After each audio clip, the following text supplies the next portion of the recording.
تازه‌ترین خبرها و گزارش‌های روز را مستقیما از استودیوی مرکزی رادیو آزادی از پراگ پیشنهاد شما می‌کنیم. سلام، سرخط موضوع‌های مهم. بعد از یک ماه ترکیش مرگبار در قرغان‌تپه، مقامات نام گمانبران حادثه را آشکار کردند که پدر و پسر زاکر فیض خوجایی و شریف جان زاکر ساکنان دهه ضربداری شهر قرغان‌تپه بودند.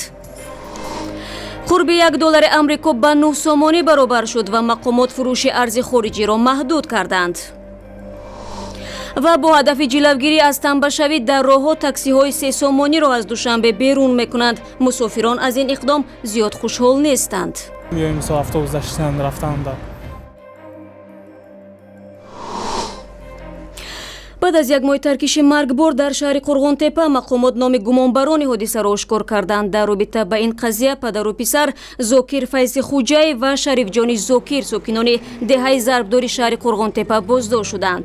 پرونده آنها از روی ماده تروریسم کودکس جنایی تحقیق می شود. مقامات انتظامی تاجیکستان از بیان همگونه اطلاع از جریان تفتیش پرونده پدر و پسر خودداری می کنند.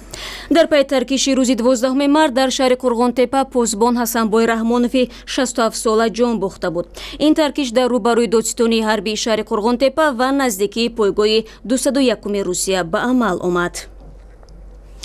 رئیس جمهوری روسیه میگوید مقامات این کشور امکانی از شهروندی روسیه محروم کردن آنهایی را پیدا میکنند که به گروه‌های تندرو شامل شدند. ولادیمیر پوتین روز 12 اپریل در صحبت با خبرگزاری میر گفته است هرچند قانون اساسی لغو شهروندی را اجازه نمیدهد، اما امکان بیکار کردن قرارهای وجود دارد که برای دریافت شهروندی اساس شدند. طبق خبرها شماره قربانیان حمله به متروی سنت پترزبورگ امروز به 15 نفر رسید. در حمله 3 اپریل اکبرجان جلیل فیزاده قرقیزستان گمانبر اصلی دانسته می شود که 6 سال پیش شهروندی روسیه را دریافت کرده است.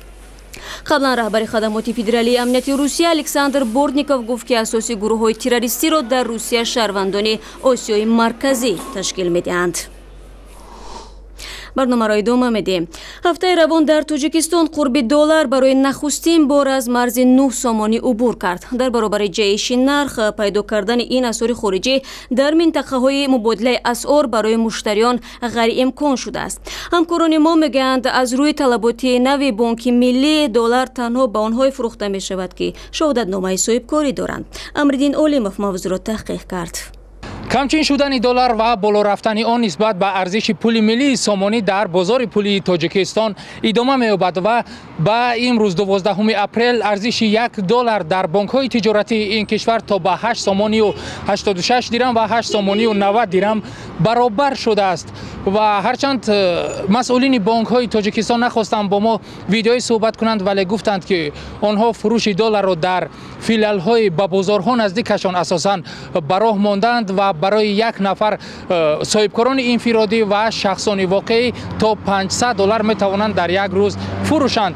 ولی مسئولین بانک ها میگویند تنها در صورت به میزاجانشان $1 میفروشند که آنها حجت تصدیق کننده شخصیت و فعالیت صاحبکاریشان را پیشنهاد کنند، چون با قول آنها بودند حالت هایی که نفران آمده $1 را از فیلیال های بانک ها خریداری میکنند و در آن طرف راه برده قیمتتر میفروشند. به همین خاطر میگویند هر یک نفری که برای خرید کردن $1 میآید از سنجش میگذرانند. در حالی که تاجران و صاحبکاران از نبود و یا کمبود $1 شکایت میکنند، مردم محلی از تأثیر آن به زندگی شخصیشان میگویند. و بیاید نظر چند نفر از ساکنان را در این باره میپرسیم. بازار که میرم من نگاه کنید که وقتش با کارتوشک 250 تیم حاضر 400 شده 450 تیم شده. این هم همش برای اجتماعی خلق تاثیر میکند.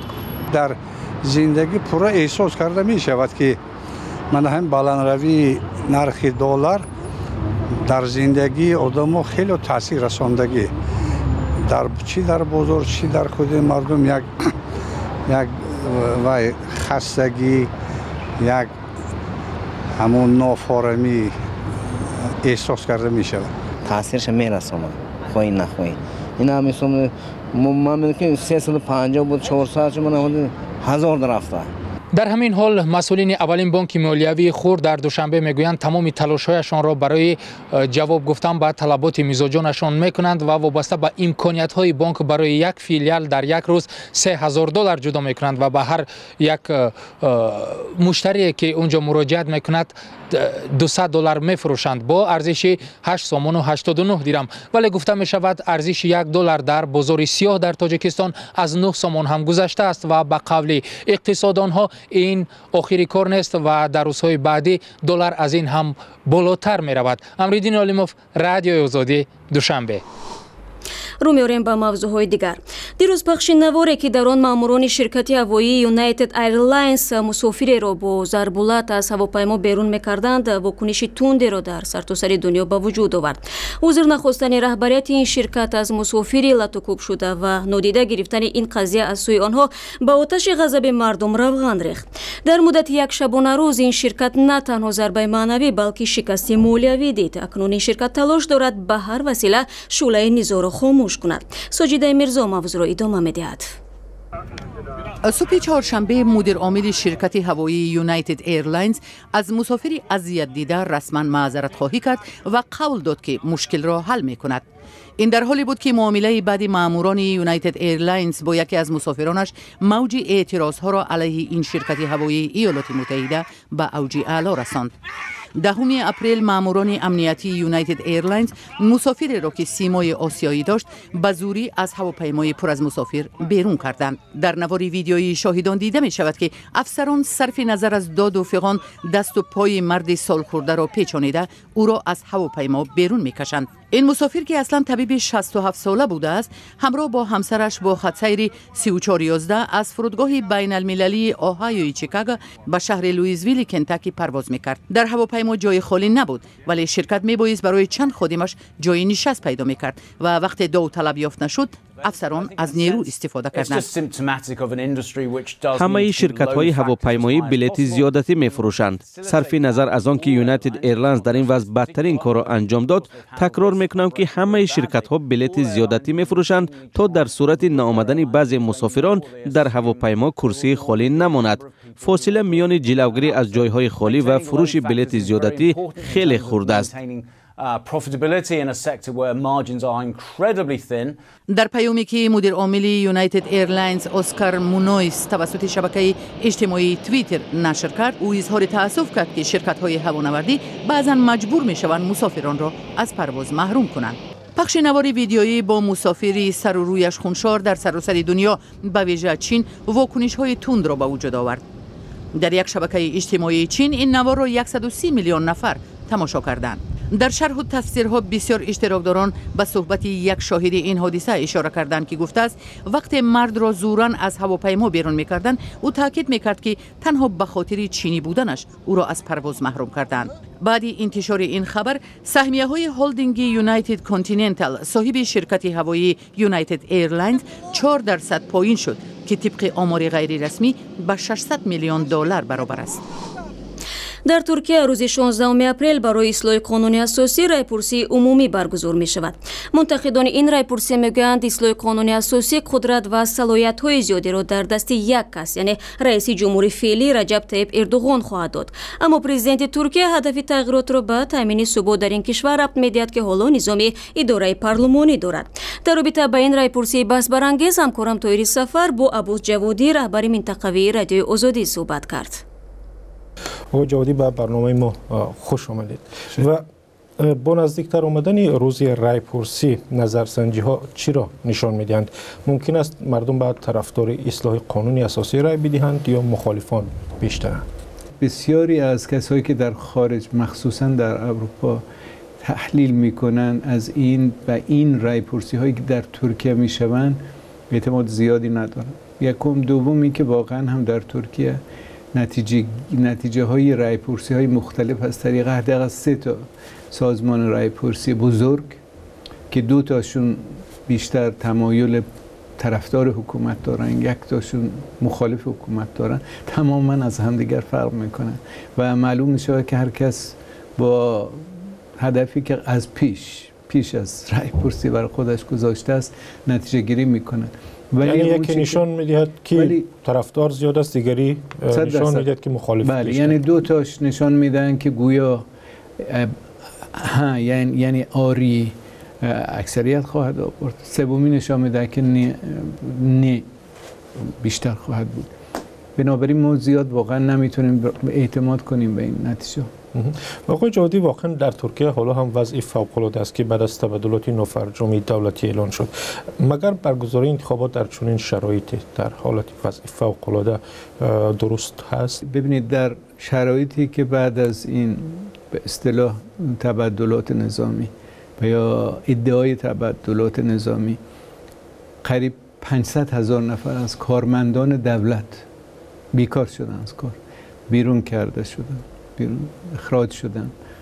در این شرایط و شرایطی که هر کسی رو که صدای مخالفت رو در بیارد بلند کند، با عنوان اینکه شما هم طرفدار تبادلات نظامی هستید، طرفدار گولن هستید و تهدید میکنن، در این شرایط واقعا انتخابات چی هست؟ خیلی میتوند واقعا منصفانه و درست باشد؟ جای شک دارد. آقای جوادی، رایپرسی هم یک سبب جنجال بین خود رجب طیب اردوغان و اتحاد اروپا شد و رئیس جمهوری ترکیه تهدید کرد که بعد از رایپرسی مسئله عضویت در اتحاد اروپا را در میان میگذارد. واقعا این تهدید جدی است یا تلاش رجب طیب اردوغان برای برانگیختن احساسات مردم و به دست آوردن دل رای دهندگان؟ اینجا مسئله دو جانبه است. مثلا یک نفر با یک نفر میخواد ازدواج کنه و در آخر میفهمید که نه اون میخواهد نه این میخواهد. بنابراین آیا میپرسی که تهدید میکنم که من ازدواج نخواهم کرد؟ خب میتونه هر کس بگه یک بیان همچون چیزی دیگر مطرح نیست. در اروپا کسی و خود اتحادیه اروپا به خاطر نه فقط به خاطر ترکیه بلکه کلا به خاطر وضع داخلی اتحادیه اروپا، مخصوصا مثلا برکسیت، خارج شدن بریتانیا رو در نظر بگیرید و امکانیت نداشتن نبودن امکانیت های مالی و یا سیاسی، اصولا اتحادیه اروپا نمیخواهد وسیع‌تر شود. تشکر آقای جوادی. این مصاحبه را در شکل کامل در سامانه آزادی cw.azadi.org و شبکه اجتماعی یوتیوب صفحه آزادی ویدیو تماشا کنید. برمیگردیم به تاجیکستان. تاکسی‌های دوست داشته ساکنان دوشنبه که همچون سه سامانی معروفند، دیگر امکان آزادانه حرکت کردن را در راه‌های پایتخت ندارند. مقامات انتظامی ده‌ها چنین تاکسی‌ها را از کوچه‌های مرکزی بازداشته در جریمه‌گاه‌ها نگاه می‌دارند. دلیل این اقدام به خاطر جلوگیری از تنبشوی راه‌ها عنوان می‌شود. این تاکسی‌ها به اصطلاح مردمی بودند و تقریباً 6 سال قبل پیدا شده، بنابر تیز حرکتی و دسترس بودنشان به یکی از ناوگانی‌های عجیب شهر دوشنبه تبدیل یافتند. پیامد معنی حرکت این گونه تاکسی‌ها را همکاران ما تحلیل کردند.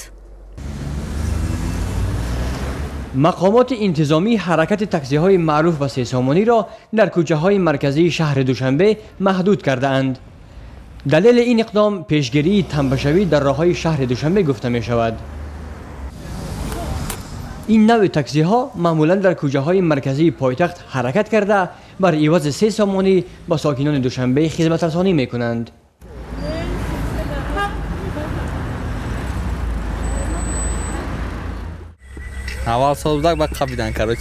عبدالله، یک تاکسیران جوان به رادیو آزادی گفت هرچند اجازتنامه مسافرکشانی دارد، او را کارمندان امور داخله هنگام کار در کوچه مرکزی بازداشت کرده اند. او هنگامی برآوردن ماشین خود از جریمه‌گاه به رادیو آزادی گفت 1000 سامانی جریمه سپرده است. امیربک کلانوف دانشجوی کالج تکنیکی هست. او به ما گفت بعد کمچین شدن تاکسی‌های سه سامانه به درس و امتحان‌ها دیر می‌کند. автобус қад мебурем ҷо намёем со автобус даштан рафтанда. چتن و ایشنو دانشجوی دانشگاه طبی تاجیکستان میگوید در وقت‌های اضطراری تاکسی‌های سه سامانی خیلی خوبند. در وزارت کارهای داخلی تاجیکستان به رادیو آزادی خبر محدودسازی حرکت تاکسی‌های سه سامانه را تصدیق نموده دلیل آن را اینچنین نداشتن حجت‌های ضروری برای مسافرکشانی نامیدند. قریب 10 سال شد در شهر دوشنبه تاکسی‌های سه سامانه مسافر می‌کشند.